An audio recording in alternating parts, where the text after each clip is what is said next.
ಮುಖ್ಯಮಂತ್ರಿ ಸಿದ್ದರಾಮಯ್ಯ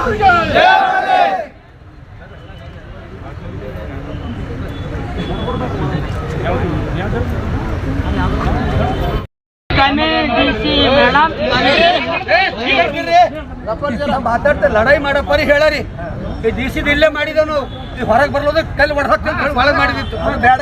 ಇವತ್ತು ನಾವು ಹೇಳಿದ ಪ್ರಕಾರ ಶಾಂತ ರೀತಿಯಲ್ಲಿ ಮನವಿ ಪತ್ರ ಕೊಡೋದ ಇದ್ರೂ DC ಸಾಹೇಬ್ ಇಲ್ಲ ಇದ್ರ ಪ್ರಶ್ನೆ ಇಲ್ಲ.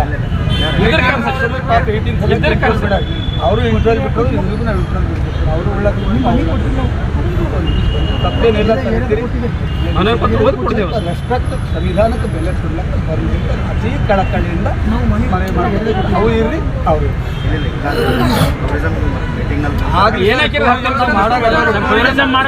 ಮುಖ್ಯಮಂತ್ರಿ ಮಾಡ್ತಾ ಇದ್ದಾರೆ. ದಯವಿಟ್ಟು ಟೂರಿಸಮೇ ಮಾಡಾರಿ, ಮತ್ತೆ ಟೂರಿಸಂ ಮಾಡಪ್ಪರಿ ಇಲ್ಲಿ ವ್ಯತ್ಯಾಸ ಮಾಡಿದ್ರೆ ಟೂರಿಸಮೇ ಮಾಡಿದ್ರು. ನಾವು ಸಮಸ್ಯೆಗಳಿಂದ ಇದು ಮುಖ್ಯ ಆಯ್ತದ. ಒಂದು 5 ನಿಮಿಷ ಬಂದು ಮತ್ತೆ ಟೂರಿಸಂ ಸ್ಟಾರ್ಟ್ ಮಾಡಿ ಹೀಗೆ ಬಂದರೆ ಜನರು ನಾಡಿ ಮಿಡಿತ ಅಡ್ಕೊಂಡು ದಲಿತರು ಇಲ್ಲಾಂದ್ರೆ ನೇರವಾಗಿ ಏನು ತಿಳಿತದ ಅಂತ ಹೇಳಿದ್ರೆ ಗವರ್ನರ್ದು ಸ್ಟಾಪಿಂಗ್ ಮಾಡ್ಲಂತ ಬೇಡದು ಅಂಬದು ನಮ್ಗೆ ಯಾಕೆ ಪ್ಲೀಸ್. ಗವರ್ನರ್ಗೆ ಹೇಳ್ಯಾರ ಹೋಗ್ಬೇಡ ಅವ್ರಿಗೇನು ಬರ್ತಾರೆ ಸರ್ ಬರಲಿ ಒಂದೇ ನಿಮಿಷ ಬರ್ಲಿ. ಇವನ್ municipality chairman direct implementation committee chairman ಅವೆಲ್ಲ ನಾವು ಹೊರಗೆ ನಾವು ಬಂದಿದ್ದು ನಮ್ಮ ನ್ಯಾಯ ಕೇಳಕ್ಕೆ. ಅಲ್ಲ 4 ಜಿಲ್ಲೆಗಳ ಪಕ್ಷ ಈಗ ಗೊತ್ತಾ ಅವ್ರು ಏನು ಹುನ್ನಾರ ಮಾಡಿದ್ದಾರೆ ಅಂದರೆ ಸಂವಿಧಾನವನ್ನು ನಡೆಸ್ತಕ್ಕಂತಹ ಮಾನ್ಯ ಸನ್ಮಾನ್ಯ ಶ್ರೀ ಸಿದ್ದರಾಮಯ್ಯ ಅವರ ತಜೆವಧೆ ಮಾಡಬೇಕು ಮತ್ತು ಅವರಿಂದ ಮುಖ್ಯಮಂತ್ರಿ ಕುರ್ಚಿಯಿಂದ ಇಳಿಸಬೇಕಂತ ಏನು ಹಗಲು ಕನಸು ಕಂಡು ಅವರಿಗೆ ಇಲ್ಲ ಸಲ್ಲದ ನೆಪ ಒಡ್ಡು ಆ ಕುರ್ಚಿ ಮೇಲೆ ಇಳಿಸ್ಬೇಕಂತ ಹೇಳಿ ನೀವು ಕೇಳಿದಿರಲಿಲ್ಲ. ಈಗಾಗಲೇ ಪಾದಯಾತ್ರೆ ಅಲ್ಲ, ಅದು ಪಾಪದ ಯಾತ್ರೆ ಮಾಡ್ತಾ ಇದ್ದಾರೆ. ಪಾಪದ ಯಾತ್ರೆ ಯಾಕೆ ಮಾಡ್ತಾ ಇದ್ದಾರೆ ಅಂದರೆ ಇವತ್ತು ರಾಷ್ಟ್ರದಲ್ಲಿ ರಾಜ್ಯದಲ್ಲಿ ಪ್ರವಾಹ ಬಂದು ಸಾವಿರಾರು ಜನರು ದಿಕ್ಕೋಪಾಲಾಗಿ ಹೋಗ್ತಾ ಇದ್ದಾರೆ. ಜನರ ವಿರೋಧ ಪಕ್ಷದ ಕೆಲಸ ಏನಾಗಿತ್ತು, ವಿರೋಧ ಪಕ್ಷದವರು ಜನರ ನಾಡಿ ಮಿಡಿತ ಬಡಿದು ಜನರ ಧ್ವನಿಯನ್ನು ಸರ್ಕಾರಕ್ಕೆ ಮುಟ್ಟಿಸ್ತಕ್ಕಂಥ ಕೆಲಸ ಮಾಡೋದು ಬಿಟ್ಟು ಅವರು ರಾಜ್ಯದಲ್ಲಿ ಜನರಿಂದ ಆಯ್ಕೆಯಾಗಿರುವಂತಹ ಪ್ರಜಾಪ್ರಭುತ್ವ ಅಡಿಯಲ್ಲಿ ನಡೀತಕ್ಕಂಥ ಸರ್ಕಾರವನ್ನು ಅಸ್ಥಿರಗೊಳಿಸಿ ಹಿಂದಿನ ಬಾಕಿಲಿನಿಂದ ಈ ಹಿಂದೆ ಏನು ಆಪರೇಷನ್ ಕಮಲ ಮಾಡಿದ್ದರು. ಇವತ್ತು ಅರವಿಂದ್ ಕೇಜ್ರಿವಾಲ್ ಜೈಲಿಗೆ ಹಾಕಿದ್ದಾರೆ, ಇವತ್ತು ಜಾರ್ಖಂಡ್ನ ಮುಖ್ಯಮಂತ್ರಿ ಜೈಲಿಗೆ ಹಾಕಿದ್ದಾರೆ.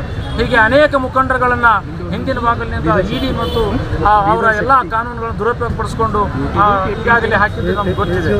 ಈಗ ಏಕೈಕ ನಾಯಕ ದಕ್ಷಿಣ ಭಾರತದಲ್ಲಿ ಇರ್ತಕ್ಕಂಥ ಸಿದ್ದರಾಮಯ್ಯನವರನ್ನು ಅಸ್ಥಿರಗೊಳಿಸಿ ಅವರಿಗೆ ಹೆಂಗಾದರ ಮಾಡಿ ಈ ಕುರ್ಚಿಯಿಂದ ಇಳಿಸಬೇಕಂತೇನು ಇವತ್ತೇನು ಪಾದಯಾತ್ರೆ ಮಾಡ್ತಾ ಇದ್ದಾರಲ್ಲ, ಈ ಕೇಂದ್ರದ ಕೈಗೊಂಬೆಯಾಗಿ ರಾಜ್ಯಪಾಲರು ಏನು ನಡೀತಾ ಇದ್ದಾರೆ ಅದಕ್ಕೊಂದು ಧಿಕ್ಕರಿಸಿ ನಾವು ಈ ಒಂದು ಪ್ರತಿಭಟನೆ ಮಾಡಿದ್ದೇವೆ.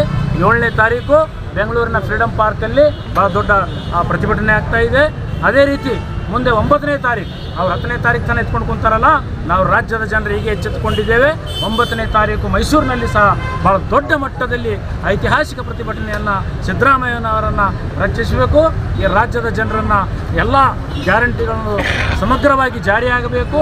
ಕಾಂಗ್ರೆಸ್ ಸರ್ಕಾರಕ್ಕೆ ಈ ಅಹಿಂದ ಮತಗಳಿಂದ ಮತ್ತು ಹಿಂದುಳಿದರ ಮತಗಳಿಂದ ಅಲ್ಪಸಂಖ್ಯಾತರ ಮತಗಳಿಂದ ಎಲ್ಲ ಸಂಘಟನೆಗಳ ಒಂದು ಐಕ್ಯತೆಯಿಂದ ಬಂದಂತಹ ಈ ಕಾಂಗ್ರೆಸ್ ಸರ್ಕಾರ ಮತ್ತು ಸಿದ್ದರಾಮಯ್ಯ ಸರ್ಕಾರವನ್ನು ಅಸ್ಥಿರಗೊಳಿಸಲು ಹುನ್ನಾರ ಮಾಡುತ್ತಿರುವವರನ್ನು ಖಂಡಿಸಿ ಮತ್ತು ಈಗಾಗಲೇ ಏನು ಸನ್ಮಾನ್ಯ ರಾಜ್ಯಪಾಲರು ಏನು ನೋಟಿಸ್ ಕೊಟ್ಟಿದ್ದಾರೆ ಆ ನೋಟಿಸನ್ನು ತಕ್ಷಣ ಹಿಂಪಡೆದು ಇಲ್ಲಿ ಜನರ ಆಡಳಿತ ಸುವ್ಯವಸ್ಥೆ ನಡೀಬೇಕು. ಇಲ್ಲದಿದ್ದಲ್ಲಿ ರಾಜ್ಯದಲ್ಲಿ ಯಾವುದಾದರೂ ಅನಾಹುತಗಳಿದ್ದರೆ ಅದು ಕೇಂದ್ರ ಸರ್ಕಾರ ಮತ್ತು ರಾಜ್ಯಪಾಲರ ಹೊಣೆ ಆಗ್ತಾರಂತ ಹೇಳಿ ಈ ಮೂಲಕ ನಾವು ಎಚ್ಚರಿಕೆಯನ್ನು ನೀಡಲಿಕ್ಕೆ ಬಂದಿದ್ದೇವೆ. ಧನ್ಯವಾದ. ನೋಡಿ ಮಟ್ಟಿಗೆ ಅವರ ಕೈಗೊಂಬೆಯಾಗಿ ಈ ರಾಜ್ಯದ ರಾಜ್ಯಪಾಲರು ಅವರೊಬ್ಬಾಗಿ ವರ್ತನೆ ಮಾಡ್ತಾ ಇದ್ದಾರೆ. ಇದಕ್ಕೆ ನಮ್ಮ ಬೀದರ್ ಜಿಲ್ಲೆಯ ಇಡೀ ಸಮಸ್ತ ಜನ ಈ ಬಿಜೆಪಿ ಮತ್ತು ರಾಜ್ಯಪಾಲರ ವರ್ತನೆ ಖಂಡಿಸ್ತಾ ಇವತ್ತು ಈ ಜನಬೆಂದು ಆಂದೋಲನ ಇದು ಶುರುವಾಗಿದೆ.